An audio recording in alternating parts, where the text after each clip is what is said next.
رسوله الكريم. أما بعد فأعوذ بالله من الشيطان الرجيم. بسم الله الرحمن الرحيم. ذلك الكتاب لا ريب فيه هدى للمتقين الذين يؤمنون بالغيب ويقيمون الصلاة ومما رزقناهم ينفقون. صدق اللہ العظیم.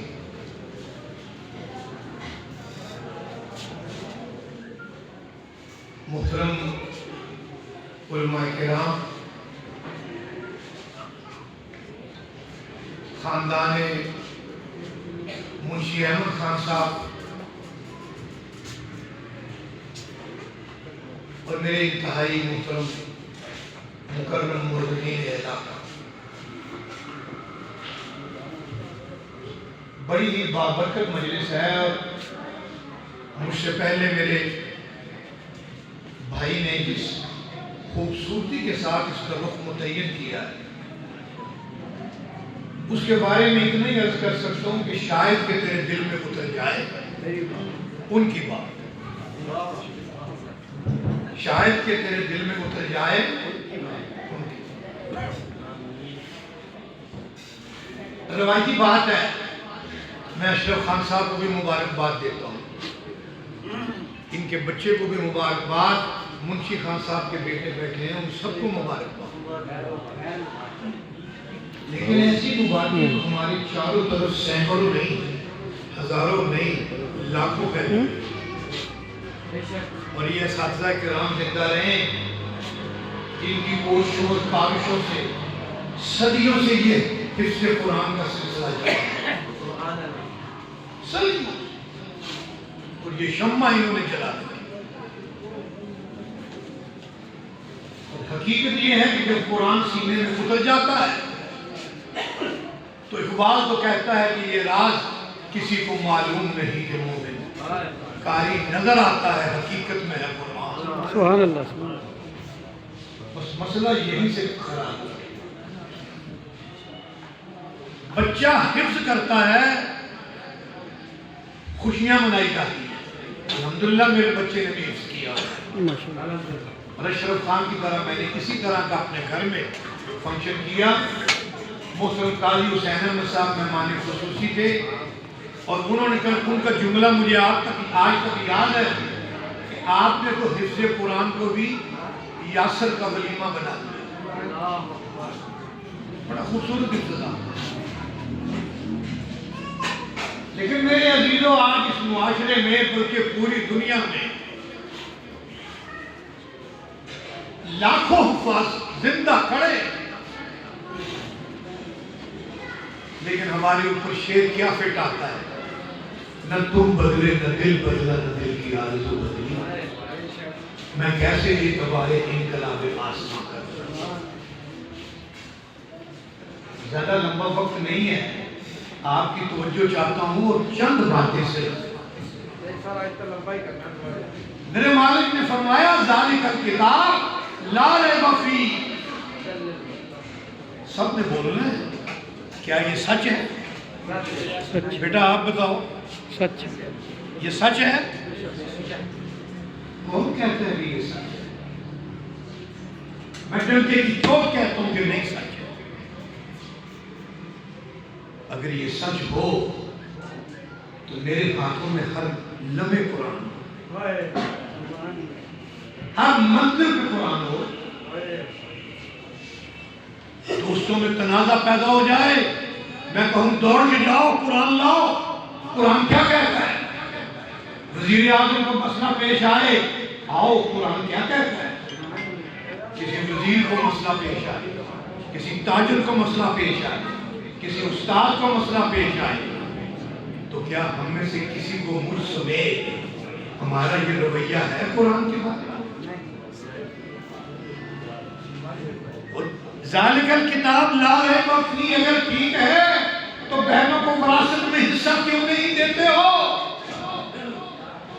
مجھے بتاؤ نا. پیدا ہوتے ہوئے زمین ساتھ لے کے آیا. زندگی تجھے جس نے بخشی ہے, زمینیں تجھے جس نے بخشی ہیں, ایکڑ اور مربع تجھے جس نے بخشے ہیں, یہ تو اسی نے فرمایا. کیوں نہیں کرتے؟ میرے والد نے قرآن میں کہا ہے کہ بیٹیوں کو جہیز دو. کوئی آج نکال اور غلط تشریح کر کے کہتے ہیں کہ اللہ کے نبی نے سیدہ فاطمہ کو یہ چیزیں جہیز میں دی. لفظ جہیز اس امت کی ڈکشنری میں موجود نہیں ہے. میرے آقا نے سیدنا علی رضی اللہ تعالیٰ کو بلایا اور فرمایا علی کو بیٹوں کی طرح پالا. علی صحابہ میں سب سے غریب ہے. علی میں تیرے ساتھ فاطمہ کا نکاح کرنا چاہتا ہوں. علی تجھے قبول ہے نا؟ حضور تجویز کر رہے ہو سیدنا علی قبول نہ کرو. اس سے بڑی سعادت دنیا کی کیا ہوتا ہے؟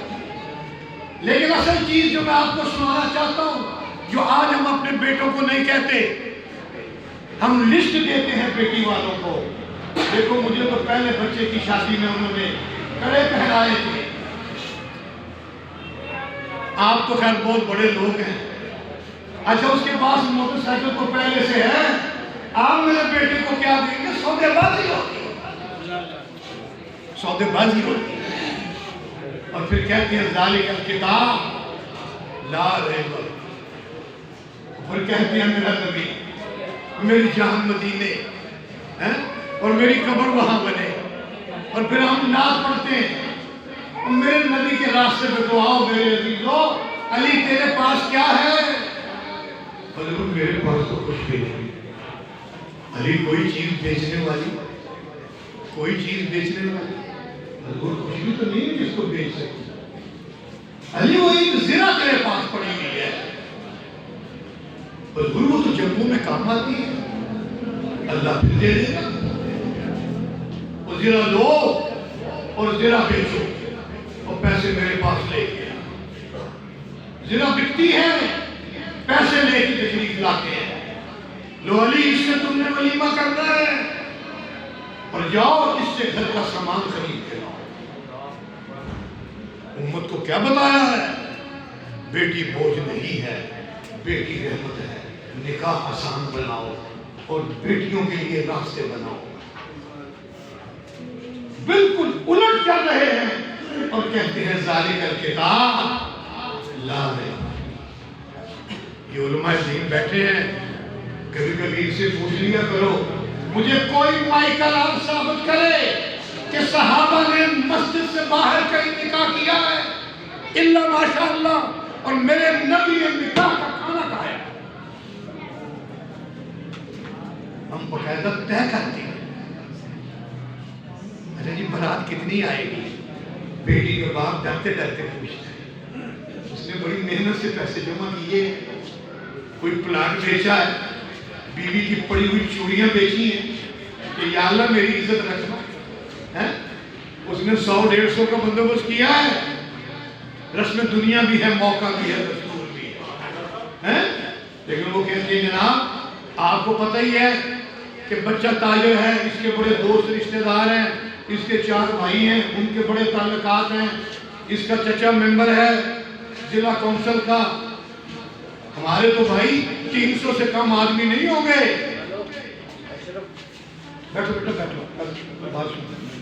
ہمارے تو 300 سے کم نہیں ہوں گے. ویسے آپ انتظام جو ہے وہ 350 کا کر کے رکھیں. بیٹی کے باپ کا اوپر کا سانس اوپر ہے, نیچے کا سانس نیچے ہے.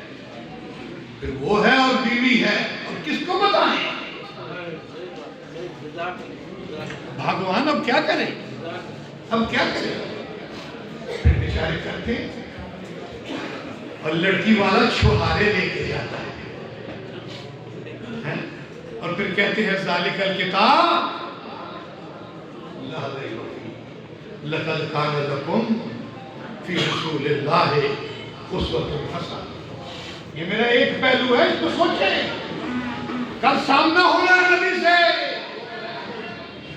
بولو ہونا ہے کہ نہیں ہونا؟ ہمارا مسلمانوں کا متفقہ عقیدہ ہے کہ شفاعت اجازت رب کے دربار سے اگر کسی کو ملے گی تو آقا دو جہاں بھائی سے نزدیک درد و سما عبادت خدا کوئی قصہ مختصر ان کے سب کے شفاعت میں. اس نقطے کو سوچیں. دوسری گزارش جو عرض کرنا چاہتا ہوں، ذالک الکتاب. ابھی حضرت نے بہت خوبصورت باتیں کی. بولنا بھی تھا سارے بولنا. کس کی کتاب بھائی؟ بولو نا. خاص اللہ کے اندر سے آئی ہے. کون لے کے آیا؟ بولو نا سارے. جبرائیل امین، جو ایک شوشے تک کا اضافہ نہ کر سکے. امین. اور کس کے قلب اطہر پہ نازل ہوئی ہے؟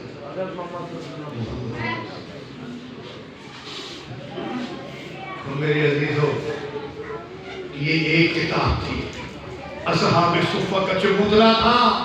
مجھے کوئی دوسری کتاب بتا دو جو میرے نبی نے امت کو پڑھائی ہو. یہ مشنری اسکول کہاں تھے؟ اب ذرا تھوڑا سے اور خطرناک دائرے میں جا رہا ہوں. کتاب بڑی اعلیٰ ہے، کتاب بڑی عظیم ہے. اس کو چونتا ہوں، گلاب پہ لپیٹتا ہوں. بچے کو انگریزی اسکول میں داخل کروانا ہے.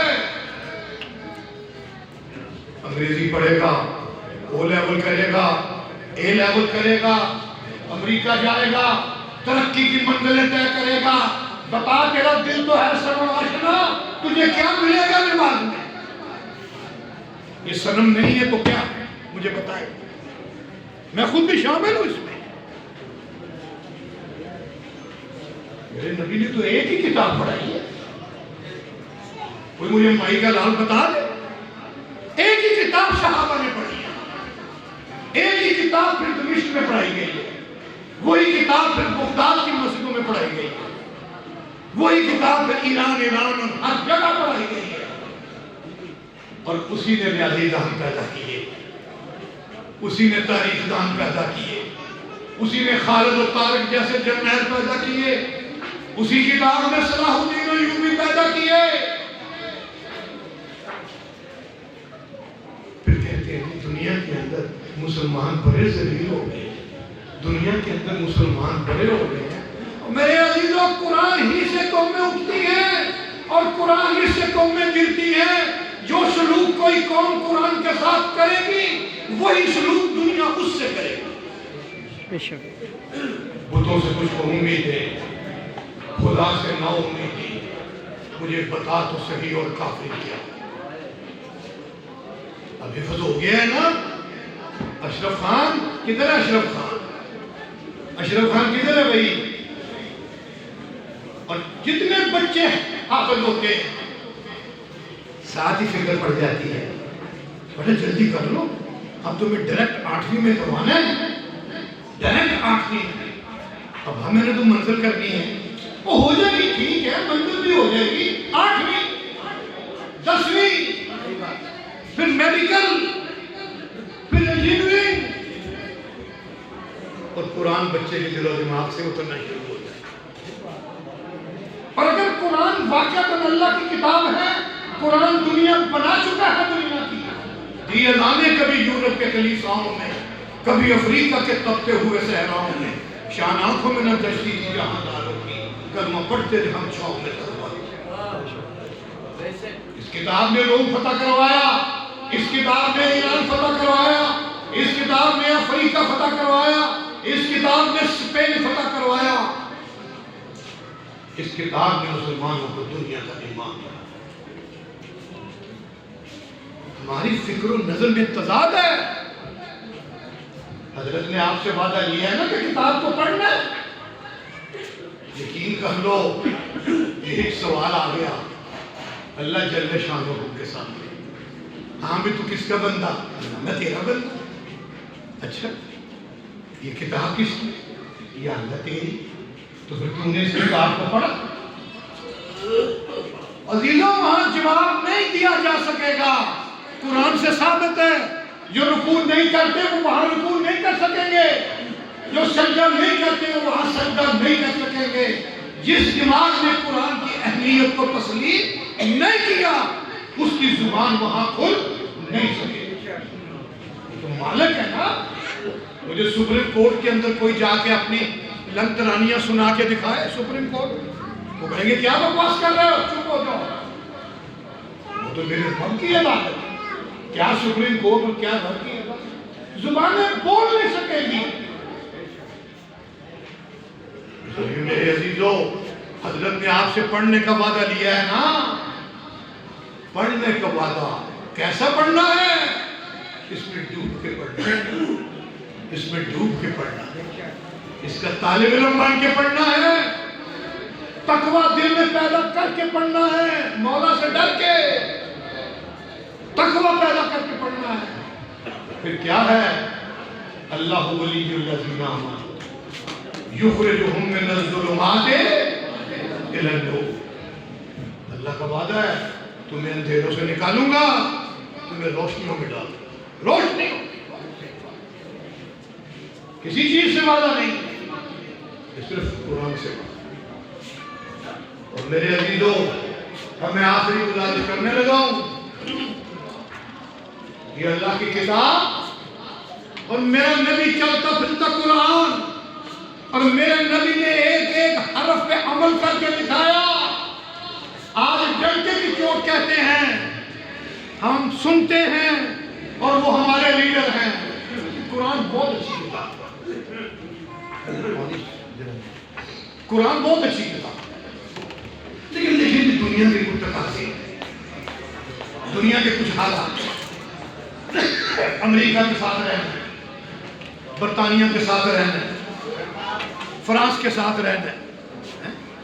آخری گزارش کر رہا ہوں,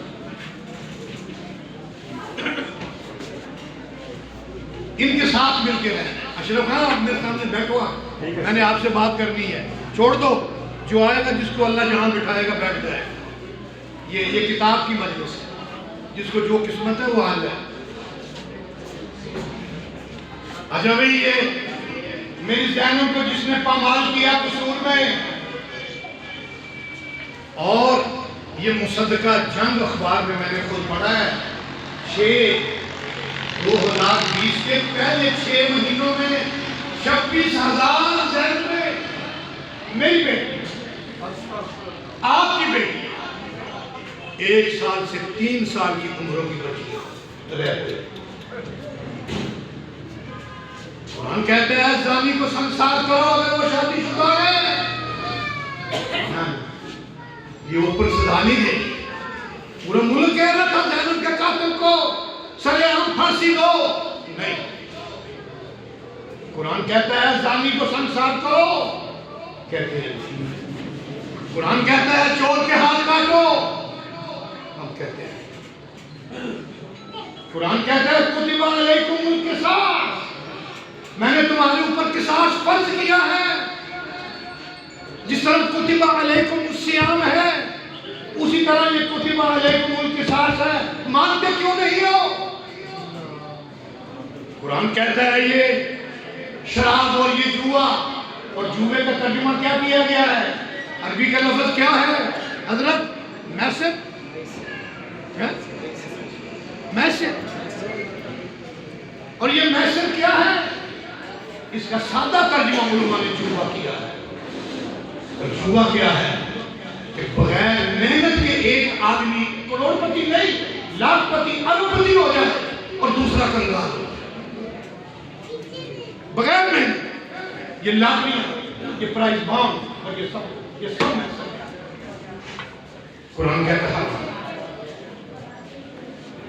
3 مہینے پہلے ایک ہندو نے ہماری اسمبلی کے اندر شراب پر بندش کی قرارداد پیش کی. مجھے سارے بتائیں کیا وہ قرارداد پاس ہوئی؟ بولو نا سارے. یہ ہے ظالم ارتکاب لا رہے. اور میرے عزیزو, میری تو پیشانی پہ پسینہ بھی نہیں آیا. مولا ٹی آئی کو ووٹ میں نے دیا تھا، نون کو ووٹ میں نے دیا تھا، پیپلز پارٹی کو ووٹ میں نے دیا تھا، سوائے متحدہ مجلس عمل کے ممبران کے سب نے یک زبان کہا کہ شراب پہ پابندی منظور نہیں ہے، اور پارلیمنٹ کی پیشانی پہ کلمہ لکھا ہوا ہے۔ اس سے کوئی مسئلہ حل نہیں ہوگا۔ میں غور و فکر کی دعوت دوں، میرا لیڈر قرآن کے خلاف چلے تو رب پہلے ہے یا لیڈر پہلے ہے؟ ذرا سوچ لے میرے عزیزو، مجھے کوئی مسئلہ نہیں ہے، آپ پی ٹی آئی سے ہیں، آپ رہیں پی ٹی آئی میں، آپ رہیں نور میں، آپ رہیں پیپلز پارٹی میں، لیکن ذرا سوچ لیں کہ میرے اس نخواہ خانہ سرب خانوں میں میرا لیڈر پہلے ہے کہ میرا قرآن پہلے ہے؟ نہ تجھے چاہیے تھا کہ اچھا تجھے قرآن قبول نہیں ہے تو تو ہمیں قبول نہیں ہے، میں اس میں نام شریک نہیں ہوں گا، اسلامی نظام آئے یا نہ آئے میں رب کے ساتھ کھڑا ہوں گا، میں قاری کملی والے کے ساتھ کھڑا ہوں گا، میں اپنے وزن تیرے پردے میں نہیں ڈالوں گا۔ عزیزو، جب ہم یہ بات کرتے ہیں تو کہتے ہیں یہ سیاسی بات ہے، تم امریکہ کی حمایت میں سب کچھ کر جاؤ اور وہ دینی باتیں ہیں، اگر ہم کہیں کہ قرآن کہتا ہے سود ختم کرو تو کہتے ہیں یہ سیاسی بات ہے، قرآن کہتا ہے چور کے ہاتھ کاٹو تو یہ سیاسی بات ہے، قرآن کہتا ہے جھوٹوں کے اوپر خدا کی لعنت ان کو ممبر نہ بناؤ تو یہ سیاسی بات ہے۔ یہ قرآن کی بات ہے میرے عزیزو، یہ قرآن کی بات ہے، یہ دین کی بات ہے، اور چونکہ ہم نے قرآن کو مذہب بنا لیا ہے، ایک بڑا منظر آتا ہے قرآن مجید کے اندر، وقال الرسول یا رب، وقال الرسول یا رب ان قوم اتخذوا هذا القرآن مہجورا۔ نبی پاک صلی اللہ علیہ وسلم شفاعت کریں گے، اپنی امتیوں کی ضرور کریں گے، ہزار خوف و لیکن زباہ دل کی رفیع، یہی رہا ہے نظر سے کلندروں کا طریق، جو پارٹیوں میں نہیں بٹے، جو فرقوں میں نہیں بٹے، جو کسی تعصب کا شکار نہیں ہوئے، جو برادری ازم پہ نہیں گئے، جنہوں نے قرآن کو ہاتھ میں تھاما اور پوری زندگی ڈٹ گئے، ان کی صفات کریں اللہ یہ میرے، انہیں سب نے دھکا دے دیا، یہ میرے ہیں۔ اور جب حضور دیکھیں گے کہ یہ وہ آ گئے ہیں کہ جنہوں نے قرآن پہ خاموشی بھی اختیار نہیں کی، یہ واحد کتاب ہے جس کے بارے میں رب خود کہہ رہا ہے